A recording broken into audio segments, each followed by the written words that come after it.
Hello guys, welcome back to my YouTube channel. I am Rifa और आज ये video में हम डिस्कस करने वाले हैं बीआरसी का जो जेआरएफ वाला प्रोग्राम होता है पीएचडी के लिए, उसके बारे में। बिकॉज मैंने कमेंट्स में पढ़ा बहुत से लोगों को ये वाला पता ही नहीं है कि मतलब बीआरसी में पीएचडी कैसे होती है, कैसे जेआरएफ का सिलेक्शन होता है, एलिजिबिलिटी क्राइटेरिया क्या है। There are a lot of people जिसको ओसीएस एग्जाम के बारे में तो सब कुछ पता है। जितना ओसीएस एग्जाम के लिए हाइप चल रही है, लोग जितना ओसीएस के लिए मतलब एक्साइटेड है और मतलब सब कुछ चाहिए ओसीएस क्लियर हो जाए, वैसा ये एग्जाम के बारे में तो किसी को पता ही नहीं है। मैंने कमेंट में रीड किया और मुझे खुद को भी ये चीज़ फील होती है। बिकॉज एक साल पहले तो मुझे भी नहीं पता था कि बीआरसी में पीएचडी होती है बायो साइंस के लिए। हाँ, मतलब फिजिक्स का तो लगता था कि होता होगा, केमिस्ट्री का भी एक पॉइंट पे ठीक है, बट बायो साइंस का ये मुझे भी नहीं पता था। जेन्युइनली मुझे ये चीज़ के बारे में पता चला टेलीग्राम के एक ग्रुप से। ग्रुप का नाम मुझे याद नहीं है, बट वो ग्रुप में आया था कि बीआरसी के जो पीएचडी फॉर्म्स है वो निकल गए हैं। और मुझे ये भी नहीं पता था कि बीआरसी इतनी ब्यूटीफुल प्लेस है और इतनी अच्छी है। मैंने फॉर्म तो फिलअप कर दिया, बट उसके बाद जब मैंने गूगल पे सर्च किया था बीआरसी के इमेजेस के लिए तो कुछ भी नहीं मिला था। ट्रस्ट मी, ये इतनी ब्यूटीफुल प्लेस है और किसी को पता भी नहीं है इसके बारे में ज़्यादा। तो पहले ऐसा ही समझती थी कि मेरा किसी आईआईटी या आइजर में होने वाला है। मैंने इमेजिन भी नहीं किया था कि मेरा बीआरसी में होगा, मुंबई में होगा। एंड मैं बोल सकती हूँ कि मेरा बेस्ट प्लेस पे हुआ है। बिकॉज पीएचडी में क्या इम्पोर्टेंट होता है, गाइड। जितना हमारा प्रोजेक्ट इम्पोर्टेंट होता है उससे भी ज़्यादा इम्पोर्टेंट होते हैं हमारे गाइड। एंड बीआरसी में जो साइंटिस्ट है मतलब वो इतने डाउन टू अर्थ है, इतने हम्बल है, इतना अच्छा उनका नेचर है। हाँ, एक दो हो गए जो वैसे खड़ूस टाइप हो गया। एंड मैं बहुत सारे साइंटिस्ट एंड गाइड से मिल चुकी हूँ, अलग अलग मेरे जो बैचमेट्स हैं उनके गाइड से मिल चुकी हूँ, मेरे अपने गाइड। मतलब इतने हम्बल और इतने down to earth senior scientist होके, कैन यू इमेजिन।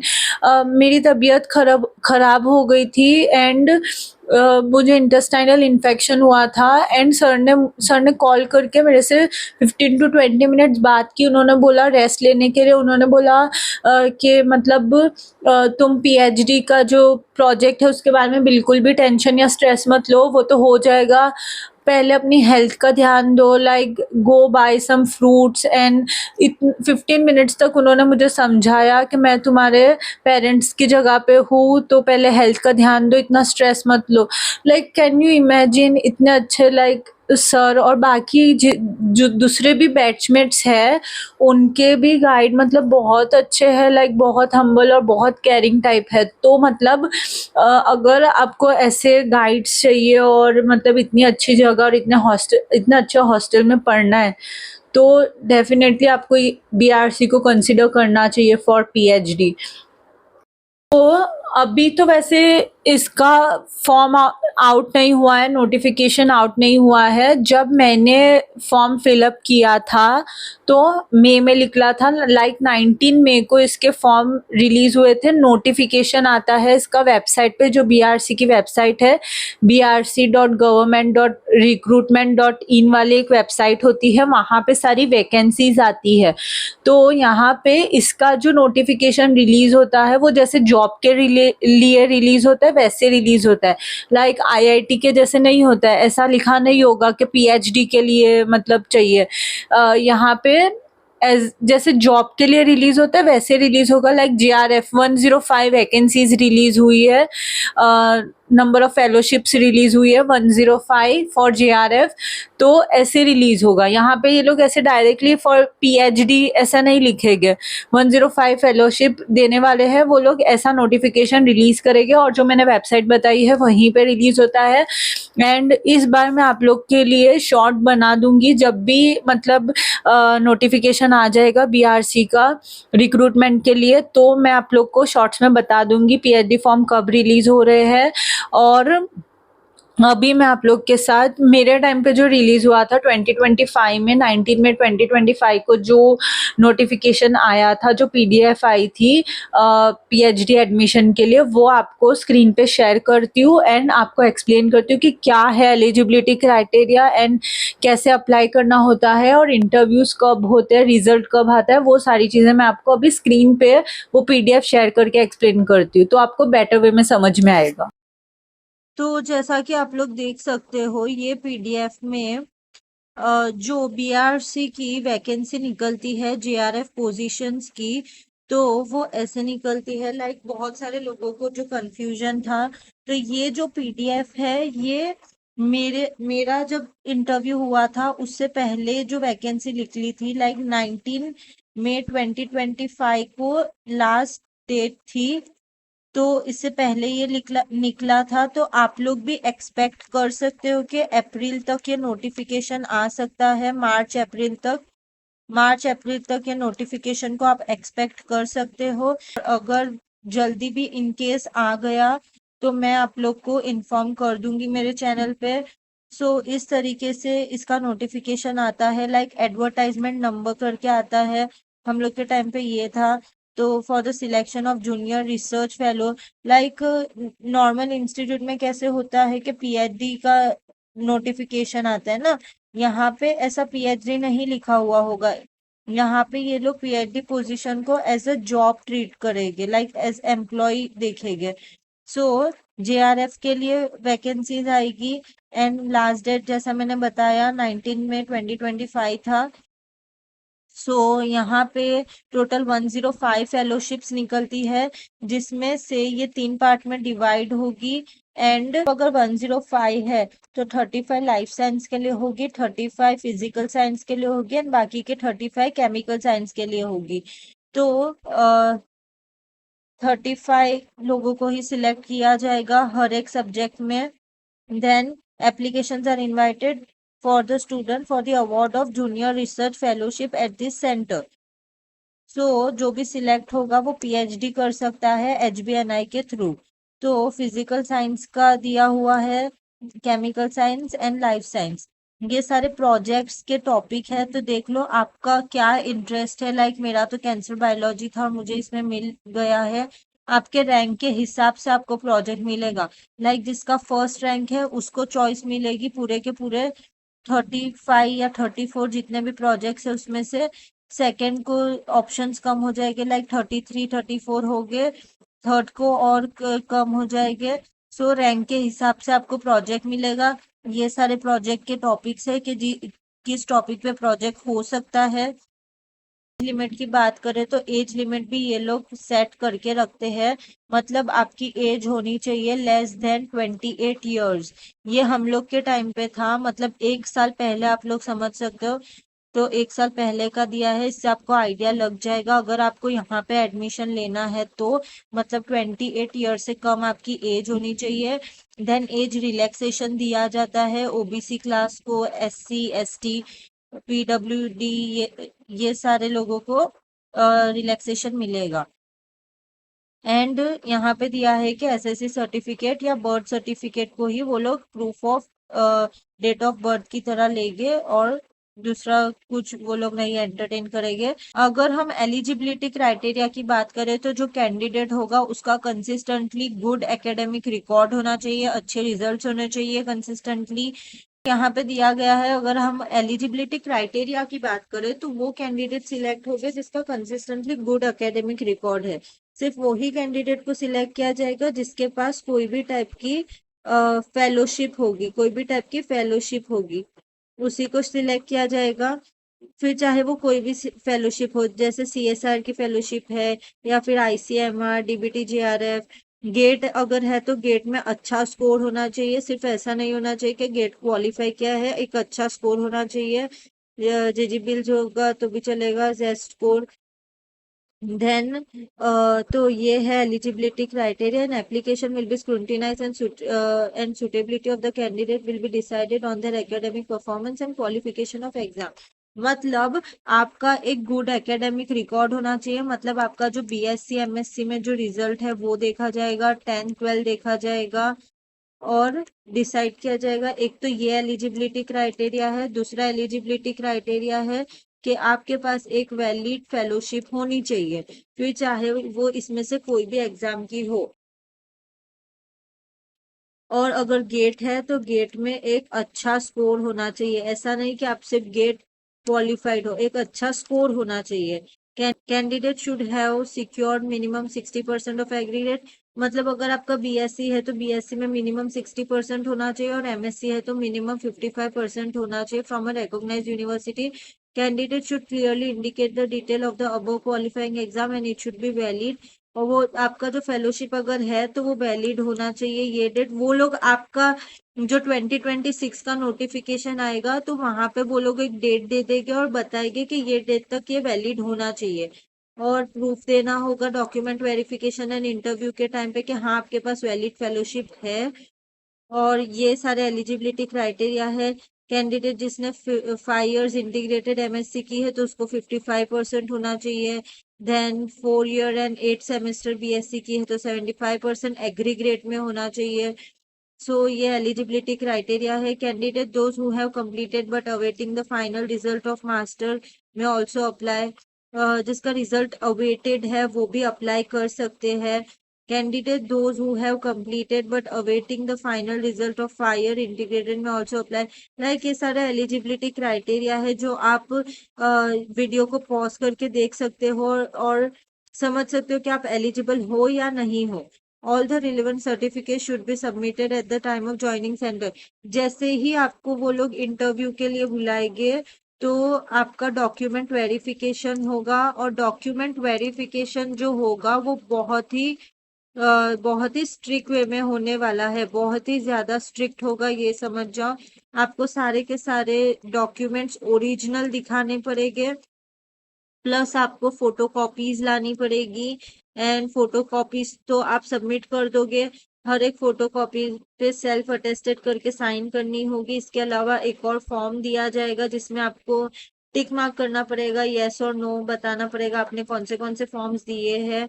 तो आपका सारा वेरिफिकेशन होगा, results are declared as CGPA, ये सारी उनकी जो कंडीशंस है वो है कि आपको परसेंटेज में करना पड़ेगा। वो लोग डॉक्यूमेंट वेरिफिकेशन के टाइम पे आपके जो सीजीपीए है उसको परसेंटेज में कन्वर्ट करके देखेंगे कि आपके जो परसेंटेज वो लोग ने बोले हैं उतने हो रहे हैं या नहीं हो रहे।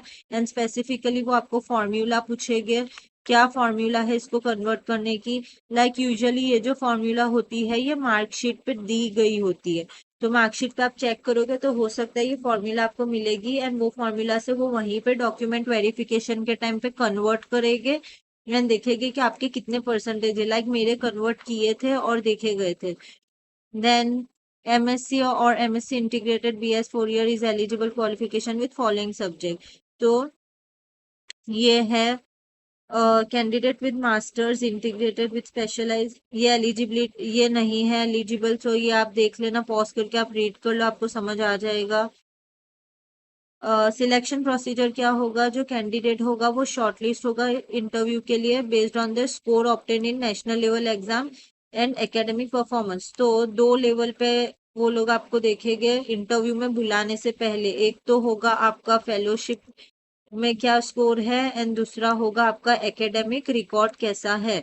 तो ये 2 चीजें देखी जाएगी, ये 2 चीजें अगर आपकी अच्छी है तो आपको इंटरव्यू के लिए ईमेल आएगा, इंटरव्यू के लिए ईमेल आएगा। एंड मैं आपको बोलूंगी कि आप ये एग्जाम का अगर आपको इंटरव्यू के लिए बुलाया जाता है तो डेफिनेटली आपको देना चाहिए, क्योंकि ये जो प्लेस है ये बहुत अच्छी है, यहाँ पे सारे के सारे गाइड जो है बहुत ज्यादा हम्बल है। तो अगर आपको चांस मिल रहा है तो डोंट मिस इट, बस इंटरव्यू आके दे देना। यूजुअली लोग सोचते हैं कि मतलब ट्रैवलिंग का सोच के आधे लोग तो देते ही नहीं है, तो वहां से आपका आधा कंपटीशन खत्म हो जाएगा। एंड ऐसा मत सोचना कि इतने सारे लोग दे रहे हैं मेरा कैसे होगा, मैं पहले ही बता रही हूँ 10 to 11 days तक ये इंटरव्यू चलेंगे, और पर डे वो लोग 65 कैंडिडेट्स को बुलाएंगे पर डे। तो ये देख के आप डर मत जाना, लाइक मेरा कैसे होगा ये मत सोचना, क्योंकि मैंने ऐसा सोचा था और मैं नहीं देने वाली थी, लेकिन रिजल्ट आपके सामने है, मेरा सिलेक्शन हो गया है और मैं यहाँ पे हूँ, तो मेरा हो सकता है तो आपका भी हो सकता है। तो अगर चांस मिल रहा है और इंटरव्यू के लिए बुला रहे हैं तो दे देना, अपॉर्चुनिटी को मिस मत करना। Following this process the number of candidate to be called for the interview will be decided by the selection committee. जो कमिटी होगी जो आपका इंटरव्यू लेगी वो डिसाइड करेगी कि आपको आपका एडमिशन होगा या नहीं होगा, और नंबर भी वही डिसाइड करेगी कि कितने कैंडिडेट्स को बुलाना है पर डे, कैसे करना है, वो सब कमिटी डिसाइड करेगी। और फाइनल सिलेक्शन जो है, जैसा मैंने बोला, इंटरव्यू में जैसा परफॉर्म करोगे उसी के बेसिस पे होगा, एंड जो कमिटी का डिसीजन होगा वो फाइनल होगा। एलिजिबिलिटी क्राइटेरिया, तो एलिजिबिलिटी क्राइटेरिया की अगर हम बात करें, अप्लाइंग कैंडिडेट को ये चेक करना पड़ेगा कि वो एलिजिबिलिटी क्राइटेरिया फुलफिल कर भी रहा है या नहीं। कैंडिडेट शुड एंश्योर दैट कि वो सारी डिटेल्स को करेक्टली फिल करे। अगर आपने कोई फॉल्स या मिसलीडिंग इंफॉर्मेशन फिल की है तो आपका एप्लीकेशन रिजेक्ट होगा। Candidate would be admitted to various department, only the summary form would be made before the final stage. ये सारी फॉर्मेलिटीज है, ये आप रीड कर लेना कि आप एलिजिबल होने चाहिए। एंड अगर उनको पता चलता है कि आप एलिजिबल नहीं हो तो आपका एडमिशन भी वो लोग टर्मिनेट करा सकते हैं। सेकंड है कि age, qualification, experience, status, creamy layer, ये सारी चीजें देखी जाएगी। At the time of interview, जैसा मैंने बोला, जो कैंडिडेट होगा उसको प्रिंट आउट भी लेके जाना होगा, जो एप्लीकेशन फॉर्म है उसका प्रिंट आउट लेके जाना होगा, ओरिजिनल सर्टिफिकेट्स लेके जाने पड़ेंगे एंड फोटो कॉपीज लेके जानी पड़ेगी। सारे के सारे मार्कशीट एंड जो भी आप ओरिजिनल दे रहे हो उसकी फोटो कॉपी होनी चाहिए। इसके साथ साथ एप्लीकेशन जो आप दे रहे हो उसका print out, SC ST OBC certificate जो जिस पे है वो भी आपको देना होगा। अगर आप एलिजिबल हो ये सर्टिफिकेट के लिए तो वो भी आपको दिखाना पड़ेगा। The original certificates and documents of the candidate will be verified at the final stage of recruitment. The shortlisted candidate must bring all the original certificates of qualification, experience, date of birth, सारे के सारे original documents आपको देने हैं। Then इसके बाद अगर हम बात करें, the list of candidate selected for the award of JRF will be displayed. तो आपका जब इंटरव्यू हो जाएगा उसके 1 मंथ के बाद रिजल्ट आएगा। 1 मंथ के बाद रिजल्ट आएगा। लाइक मेरे केस में ऐसा हुआ था, अभी चेंज हो भी सकता है, बट इन माय केस 1 महीने के बाद रिजल्ट आ गया था। इंटरव्यू हुआ था वो 10 जुलाई को हुआ था और जो रिजल्ट आया था वो आया था 5 अगस्त को। आप समझ सकते हो।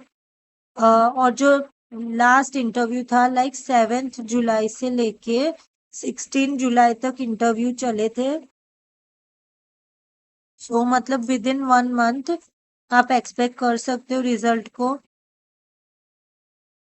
तो वेबसाइट पे डिस्प्ले होगी, प्लस अगर आप सिलेक्ट हुए होगे तो आपको ईमेल आएगा सिलेक्शन के लिए। The selected candidates will also be inform by email, email भी आएगा। The final induction of the selected candidates at JRF will be subject to production of all the necessary documents in original। फिर से आपको मतलब selection होने के बाद भी आपको ओरिजिनल में आपके डॉक्यूमेंट्स एज अ प्रूफ दिखाने पड़ेंगे। तो जो फेलोशिप दिखाई गई है एडवर्टाइजमेंट में वो अप्रोक्सीमेट है और ये वेरी भी हो सकती है। फाइनल सिलेक्शन जब होगा तब हो सकता है कि उनको 35 की जगह 36 मिल गई लाइफ साइंस में जो अच्छे कैंडिडेट हैं, उनको लगता है 36 डिजर्विंग है तो वो लोग 36 बढ़ा भी सकते हैं। उनको लगा नहीं है, उनको 33 ही मिले हैं तो कम भी कर सकते हैं। तो पूरा जो कमिटी है उस पर डिपेंड करेगा। The centre reserve the right not to fill up the fellowship if it desires. तो नहीं देनी है तो नहीं भी दे सकते हैं। BRC reserve the right to screen and call only such candidates जो उनको सुटेबल लगे। वो पूरा उनके ही हाथ में है कि उनको जो सुटेबल लगेगा वो उतने लोगों को बुलाएंगे, नहीं बुलाना है तो नहीं भी बुलाएंगे। अगर उनको नहीं लगता है कि उनको सुटेबल कैंडिडेट मिला है तो वो नहीं भी बुलाएंगे। ऐसा नहीं है कि 35 है तो 35 को ही सिलेक्ट करना है। अगर उनको लगता है सिर्फ 30 ही एलिजिबल और अच्छे हैं जो कर सकते हैं तो वो 30 को भी सिलेक्ट कर सकते हैं। Candidate who are not meeting the qualification does not need to apply. The period of service rendered as a research fellow will not be counted in any post of DAE post में ये काम नहीं होगा, ये सिर्फ आपका PhD रहेगा। Admission shall not be claimed by any candidate as a matter of right. तो admission shall not be claimed by any candidate as a matter of right, and जो भी एडमिशन होगा वो सिर्फ कमिटी के हाथ में है, वो लोग ही कर सकते हैं, आप अपना राइट नहीं बता सकते हो। No correspondence whatsoever form will be entertain, ये सारे रूल्स है। Selected candidate should be ready to carry out their PhD work at BRC Mumbai और other facilities like Kalpakkam, Indore, Kolkata, Hyderabad and Visakhapatnam. So projects जो रहते हैं वो निकलते हैं। तो हम लोग के टाइम पे अगर मैं एग्जांपल दूं तो जो 33 प्रोजेक्ट्स थे वो थे मुंबई के, एंड जो एक प्रोजेक्ट निकला है वो 34th वाला, वो है कलपक्कम का। एंड कलपक्कम वाला प्रोजेक्ट जो था वो बहुत अच्छा है, लाइक इट्स वेरी गुड। और ये माइक्रोबायोलॉजी का था, माइक्रोबायो का था। बहुत लोगों को ये प्रोजेक्ट चाहिए था, बट उनको मतलब कलपक्कम नहीं जाना था, उनको मुंबई में ही करना था। तो अगर आपको करना है तो आपको कलपक्कम ही जाना पड़ेगा, ऐसा नहीं है वो प्रोजेक्ट आप मुंबई में कर लोगे। सो एक लड़की ने मतलब एग्री किया ये प्रोजेक्ट के लिए, क्योंकि प्रोजेक्ट उतना अच्छा भी था, वो लड़की के रिलेटिव्स वहां पे कलपक्कम के पास ही रहते थे। सो उसने ये जो प्रोजेक्ट था वो ले लिया। सो इट्स लाइक प्रोजेक्ट अपनी लोकेशंस के साथ आएगा, एंड आपको सिलेक्ट करके यहाँ में ये जो दिए गए हैं प्लेसेस, इसमें से कहीं भी जाना पड़ सकता है। लाइक हम लोग के टाइम पे तो 33 मुंबई के थे एंड एक ही कलपक्कम का था। हो सकता है आपके टाइम कुछ और रहे। अगर हम एप्लीकेशन फीस की बात करें तो एप्लीकेशन फी 500 है मेल के लिए, बट अगर आप फीमेल हो तो आपको ये फीस नहीं देनी है। Application fee is exempted from women candidates and candidates belonging to, अगर आप कास्ट को भी बिलोंग करते हो या डिसेबिलिटीज है तो भी आपको नहीं देनी है। After the submission of the form online payment करना पड़ेगा, नहीं किया तो एप्लीकेशन रिजेक्ट हो जाएगा। पेमेंट करने के लिए यहाँ पे ये लोग ने इंस्ट्रक्शन दिए हैं कैसे पेमेंट करेंगे, कैसे फीस पे करनी है, ये आप रीड करके देख सकते हो। लाइक इसमें एक्सप्लेनेशन करने जैसा कुछ नहीं है। अप्लाई कैसे ऑनलाइन करेंगे वो प्रोसीजर उन्होंने दिखाया है। तो ऑनलाइन एप्लीकेशन यहाँ पे हमको डेट मिल गई कि अप्रैल में फॉर्म आते हैं। देखो 28 अप्रैल को फॉर्म आ गया था, तो आप लोग भी अप्रैल में तो एक्सपेक्ट कर सकते हो कि ये फॉर्म आ जाएंगे। लाइक अभी भी 2 महीने हैं, तो अप्रैल में आप एक्सपेक्ट कर सकते हो। अप्रैल के एंडिंग में आया था एंड 19 लास्ट डेट थी। सो ये वेबसाइट पे सारी की सारी इंफॉर्मेशन रहती है, रिजल्ट भी यही वेबसाइट पे आता है। सो ये कैसे फॉर्म भरना है वो डिटेल्स है सारी। While filling up the form it is mandatory for the candidate to in सारा के सारा एजुकेशन क्वालिफिकेशन आपको डालना पड़ेगा, एंड सारी की सारी एजुकेशनल डिटेल्स डालनी पड़ेगी, क्योंकि वो ही डिसाइड करेगी कि आपका इंटरव्यू होगा या नहीं होगा। देन ये फोटो कैसे अपलोड करनी है वो सब दिया गया है। Before clicking the submit button आपको सारी की सारी डिटेल्स चेक करनी है, क्योंकि एक बार आपने सबमिट कर दिया तो कोई करेक्शन नहीं होने वाला है, करेक्शन नहीं होगा। देन कैटेगरी के बारे में दिया है, in case the original SSC HSC BSc MSc integrated scorecard have been submitted to any other institute, copies can be uploaded। तो ये इंस्ट्रक्शन दी है। अगर डिफिकल्टी है तो आप इस पे कांटेक्ट कर सकते हो। ट्रैवल अलाउंस आपको दिया जाएगा, जो भी आपका खर्चा हो रहा है ट्रैवलिंग में आने के लिए तो वो आपको दिया जाएगा। लाइक मतलब उसके करीब ही देंगे, पूरा तो नहीं देंगे ये लोग। लाइक मैं ट्रेन से आई थी, वंदे भारत में आई थी, मेरा हुआ था अराउंड 1400, तो वो लोग ने 1000 रुपीज रीएम्बर्स किए थे, 1400 नहीं दिए वो लोग ने। अगर आपका सिलेक्शन होता है, अगर हम मेडिकल का देखें, अगर आपका सिलेक्शन होता है तो आप ज्वाइन कर सकते हो कंट्रीब्यूटरी हेल्थ सर्विस स्कीम, मतलब इसका शॉर्ट फॉर्म है CHSS। तो जब आप ज्वाइन करोगे, आपका सिलेक्शन हो जाता है तो आपका CHSS कार्ड बनेगा, और ये कार्ड यूज करके आप 5 years जो आप यहाँ पे हो तो आप यहाँ पे फ्री में मेडिकल चेकअप करा सकते हो। फ्री में आपको फार्मेसी की मेडिसिन मिलेगी। यहाँ पे आपको एक डिस्पेंसरी अलॉट की जाएगी, आप वहां पे जा सकते हो। आपका जो कार्ड होगा उस पर डिस्पेंसरी नंबर होगा। लाइक यहाँ पे 8, 9, 12 डिस्पेंसरी है, तो इसमें से आपको कोई भी अलॉट कर सकते हैं। तो वो डिस्पेंसरी में आपको जाना होगा। डिस्पेंसरी में लाइक डॉक्टर होता है, डिस्पेंसरी में आप जा सकते हो। डिस्पेंसरी के अलावा अगर आपको कोई स्पेशलिस्ट को बताना है, जैसे कि आपको एलर्जी हो गई है फॉर एग्जांपल, और स्पेशलिस्ट लाइक डर्मेटोलॉजिस्ट को बताना है, तो इसके लिए आपको अगर हॉस्पिटल जाना है तो यहाँ पे बीआरसी हॉस्पिटल भी अवेलेबल है। तो ये जो बीआरसी हॉस्पिटल होता है, यहाँ पे सारे के सारे जो स्पेशलिस्ट होते हैं, जैसे गायनेकोलॉजिस्ट या डर्मेटोलॉजिस्ट एंड हर एक चीज होती है। ब्लड कलेक्शन होता है, ब्लड कलेक्शन होगा, सारे के सारे स्पेशलिस्ट आपको मिलेंगे। एंड ये एक बहुत बड़ा हॉस्पिटल है, लाइक जैसा एक प्राइवेट हॉस्पिटल होता है वैसा ही आपको दिखेगा, एंड बहुत क्लीन और बहुत अच्छे से। बट द थिंग इज, इसके कॉन्स ये है कि यहाँ पे अपॉइंटमेंट लेट देते हैं। लाइक अगर आज आप आज बीमार हो तो आपको 15 डेज बाद का अपॉइंटमेंट मिलेगा, या फिर 1 मंथ बाद का मिलेगा, हो सकता है 2 महीने के बाद का मिले। तो यही कौन है हॉस्पिटल के। बाकी तो सारा यहाँ पे ठीक है, बट अपॉइंटमेंट लेट मिलता है। तो लाइक अगर आप कोई ऐसी सिचुएशन में हो जिसमें आपको इमीडिएट ट्रीटमेंट चाहिए, तो आपको फिर प्राइवेट कंसल्टेशन ही बाहर जाके करना पड़ेगा। अदरवाइज आप ये कार्ड यूज करके आप हॉस्पिटल में भी बता सकते हो, डिस्पेंसरी जो अलॉट की है वहां पे बता सकते हो। एक कैजुअलिटी होती है, वहां पे आप बता सकते हो। ये वीडियो के एंड में मैं डिस्पेंसरी का एक वीडियो आपको बताऊंगी कि डिस्पेंसरी कैसी होती है। बीआरसी का मैं हॉस्पिटल का मैं आपको बाहर का वीडियो बताऊंगी, बीआरसी हॉस्पिटल बाहर से कैसा दिखता है। एंड जो अंदर है बीआरसी का, वो वीडियो मैं बाद में पोस्ट करके आपको बताऊंगी कि बीआरसी हॉस्पिटल अंदर से कैसा है। सो वो भी आप मेरे चैनल पे देख सकते हो। तो अब अगर हम फेलोशिप की बात करें तो सीएसआर जैसा है, 37,000 पर मंथ आपको मिलेगा।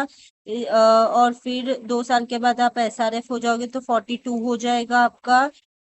देन टोटल ड्यूरेशन फेलोशिप का 5 years होगा। एंड जो कंटिजेंसी होगा वो 60,000 पर ईयर होगा, book including books and allowance. अगर आपकी कोई भी इंफॉर्मेशन गलत होती है तो आपको टर्मिनेट किया जाएगा।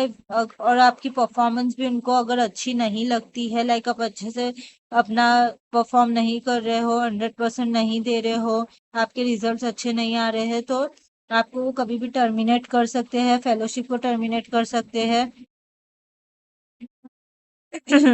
और हाँ, बीआरसी में डिसिप्लिन को बहुत देखा जाता है।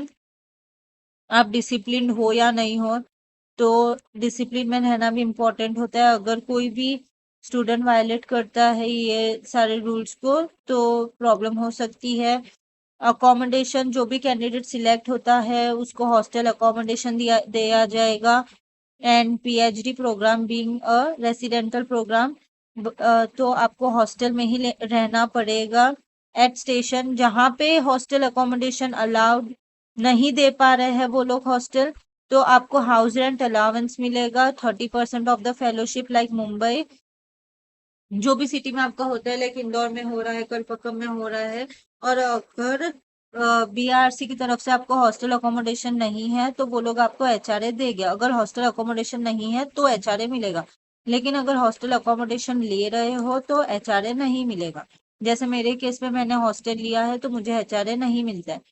और अगर आप सपोज मुंबई के हो, लाइक अगर मैं मेरी बात करूँ तो मेरे जो बैचमेट्स दो थे जो मुंबई के थे, उनका घर यहाँ से आधा, एक का 1 hour के डिस्टेंस पे है और दूसरे का 1 hour 30 minutes के डिस्टेंस पे है। तो स्टार्टिंग में तो वो लोग ने हॉस्टल ले लिया, बट बाद में उनको लेना पड़ा, क्योंकि दे रहे थे तो लेना पड़ा। एंड वो लोग ने ऐसे बताया कि आपको मतलब यहीं पे रहना पड़ेगा। सो वो लोग ने लिया था, बट अभी 1 month पहले वो लोग ने बात की एंड सारा मतलब डिस्कशन वो सब किया। तो नाउ इट्स लाइक कि वो लोग ने अभी हॉस्टल छोड़ दिया है and they are staying at their home, and उनको अभी हाउस रेंट अलाउंस मिलेगा। cancellation of candidature, candidate is cautioned not to furnish any incomplete, false या misleading information नहीं देनी है, वरना आपका एडमिशन कैंसिल हो जाएगा। Candidate will not be allowed to appear for interview if they fail to bring the print out. अगर आप एप्लीकेशन का प्रिंट आउट नहीं ला रहे या ओरिजिनल आईडी कार्ड नहीं ला रहे, जितनी भी ओरिजिनल चीजें मांगी है, फोटोकॉपीज मांगी है और सारे डॉक्यूमेंट मांगी है, अगर आपने नहीं दिया तो आपका एडमिशन कैंसिल हो जाएगा। सो ये हम लोग के टाइम की डेट्स है, जिससे आपको एक आइडिया मिलेगा कि कब कैसे नोटिफिकेशन आता है। तो अप्रैल में नोटिफिकेशन आया था, 19 लास्ट डे थी। इंटरव्यू का टेंटेटिव ये लोग ने जून जुलाई बोला था, बट इंटरव्यू 7 जुलाई को स्टार्ट हुए थे और 18 जुलाई तक इंटरव्यू थे। Important note, application is deemed to have been received only after uploading the following by the last date of the receipt filling with. So ये सारी चीजें आपको अपलोड करनी होगी अपने फॉर्म में। अगर आपने एक भी चीज मिस की तो आपका एप्लीकेशन कैंसिल हो जाएगा। All information related to screening interview, ये 2 वेबसाइट है जहाँ पे आप चेक कर सकते हो अपना रिजल्ट इंटरव्यू का, और सारी चीजें यही 2 वेबसाइट पे आती है। सो ये वेबसाइट है जो आप चेक कर सकते हो। नोटिफिकेशन के लिए भी आप बार बार इस पे चेक कर सकते हो, आपको पता चल जाएगा कब जेआरएफ के लिए नोटिफिकेशन निकलेगा। जेआरएफ लिखा होगा, पीएचडी लिखा नहीं होगा। Any legal dispute arising out of this notification are subject to Mumbai jurisdiction and बस। सो यही था। आई होप आप लोग को ये चीज समझ में आ गई होगी एंड आपके बहुत सारे क्वेरीज क्लियर हो गए होंगे। सो आई होप ये वीडियो आप लोग के लिए बहुत ज़्यादा यूज़फुल रहा होगा एंड आप लोग को इसमें समझ आया होगा कि कैसे नोटिफिकेशन रिलीज़ होता है, कब होता है एंड आपको कब अलर्ट रहना है। वैसे तो इस बार मैं आप लोग को बता ही दूंगी कि रिलीज़ हो गए हैं नोटिफिकेशन, सो फॉर्म फिलअप कर। एंड अगर आपको मेरे यूट्यूब वीडियोज़ अच्छे लगते हैं तो please do subscribe to my channel and comments करो वीडियो में पे और मुझे बताओ कि आपको और किस चीज़ पे क्वेरी है, किस चीज़ का वीडियो चाहिए। लाइक ये भी आप लोग ने मुझे कमेंट में बताया था कि आप लोग को मतलब you are not aware of BRC JRF positions and क्या एलिजिबिलिटी क्राइटेरिया, तो मैंने ये आप लोग के लिए बनाया है, तो आप मुझे कमेंट में बता सकते हो। वैसे तो अभी मैं ओसीएस के पीवाईक्यूज भी आप लोग के लिए जमा करने की ट्राई कर रही हूँ, बट किसी ने नोट नहीं किया। लाइक मैंने इतने साइंटिफिक ऑफिसर से बात की जिसका रिसेंटली मतलब हुआ है सिलेक्शन, लास्ट ईयर हुआ है, तो लाइक किसी में आदत नहीं होती है ना नोट डाउन करने की। मेरी मतलब ये हैबिट है कि अगर मैं कोई एग्जाम दे के आती हूँ तो मैं उसके क्वेश्चंस नोट डाउन कर लेती हूँ। अगर मैंने दिया होता तो डेफिनेटली मेरे पास होता, बट मुझे साइंटिफिक ऑफिसर की जो जॉब है, मैं परमानेंट पोजीशन के लिए मतलब रेडी नहीं हूँ। मेरा ऐसा है कि मेरा एकेडमिक्स में ज़्यादा इंटरेस्ट है, बिकॉज मुझे सब लोग बोलते हैं कि मेरी जो एक्सप्लेनेशन करने की जो टेक्निक है, जैसे मैं समझाती हूँ, वो अच्छी है। सो और मुझे इसमें पैशन भी है लाइक एक्सप्लेन करना, तो मेरा एकेडमिक्स में ज़्यादा है। मैं साइंटिफिक ऑफिसर परमानेंटली मैं ये पोजीशन के लिए रेडी नहीं हूँ, सो मैंने ये एग्ज़ाम नहीं दिया। अगर मैंने दी होती तो डेफिनेटली मेरे पास पीवाईक्यूज होता और मैं आपके साथ शेयर भी करती, जैसा मैंने आईआईटी बॉम्बे की रिटन टेस्ट वाले क्वेश्चंस आप लोग के साथ एक वीडियो में शेयर किए वैसे। बट यहाँ पे सबकी मतलब इतनी हैबिट नहीं है, तो मैं मतलब उनको पूछती भी हूँ कि आपने अगर नोट डाउन किए होगे, लाइक थोड़े भी क्वेश्चंस हो गए तो चलेगा, आप शेयर कर सकते हो। बट मोस्टली किसी ने मतलब मैंने अब तक जितने से भी पूछा है उन्होंने नोट डाउन नहीं किए हैं। तो मैं मतलब सब जो कौन से यूनिट्स है, कौन से इम्पोर्टेंट टॉपिक्स है और कौन से मतलब पीवाईक्यूज पूछे गए थे, वो गैदर करने की कोशिश कर रही हूँ। लाइक वो तैयारी चल रही है। अगर मिल गया तो डेफिनेटली इस पे भी मैं एक वीडियो बनाऊंगी और आप लोग के साथ शेयर करूंगी। Okay, so this was it. Thank you for watching guys.